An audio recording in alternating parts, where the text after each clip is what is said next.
இங்கு உலக அளவில் ஐரோப்பிய சமூகத்தில் மேலை சமூகத்தில் ஒரு கத்தோலிக்க மேலாதிக்கம் இருந்தது என்றால், இங்கே சனாதனம் என்பது இந்திய நிலப்பரப்பில் சனாதனம் என்பது இங்கே பண்பாட்டு தளத்தில் ஒரு ஏகாதிபத்தியத்தை கட்டியிருந்தது.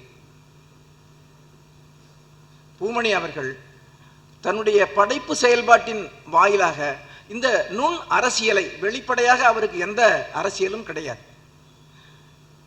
அவர் இந்த தமிழ் நிலத்தில் வாழ்ந்த பல்வேறு இனக்குழுக்களின் கதைகளை எழுதியவர்.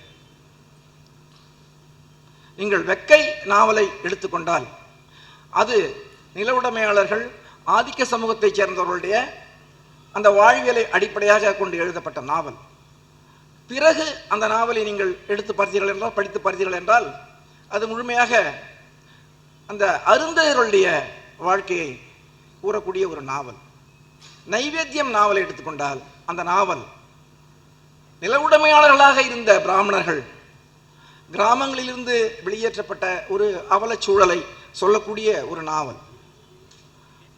அந்த வகையில் பூமணி அவர்கள் தன்னுடைய இலக்கிய இருப்பை தன்னுடைய சுய சாதியினோடோ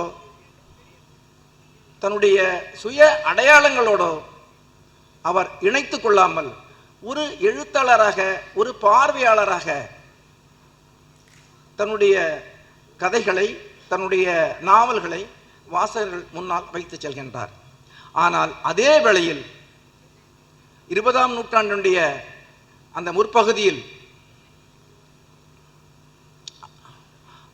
அழுக்கினுடைய, அதாவது டர்ட்டி ஆஃப் ஈஸ்தட்டிக்ஸ் என்று சொல்கின்றார்.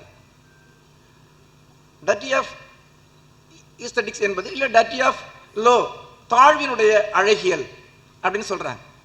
இதை உலக அளவில் இந்த போக்கை முதல்ல கொண்டு வந்தவங்கன்னு பார்த்தோம்னா சார்லஸ் புக்கோவ்ஸ்கியை சொல்லலாம்.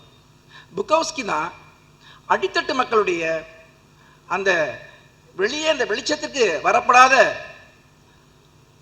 ஒரு இருளில் இருந்த மக்களுடைய வாழ்க்கையை தன்னுடைய இலக்கியத்திலே பிரதிநிதித்துவப்படுத்தியவர் தான் சார்லஸ் புக்கோவ்ஸ்கி அவர்கள். அந்த ஈஸ்தட்டிக்ஸ் ஆஃப் டர்ட்டி அப்படிங்கிறத இப்படி ஒரு பிரயோகம் இந்த உலகத்தில் முதல்ல சொல்வதற்கு முன்பாக அதை எழுதி காட்டியவர் பூமணி அவர்கள். அவருடைய கதைகள் முழுவதும் அதுவரை இலக்கிய புலத்தில் வெளிப்படாத மனிதர்களுடைய கதைகள்.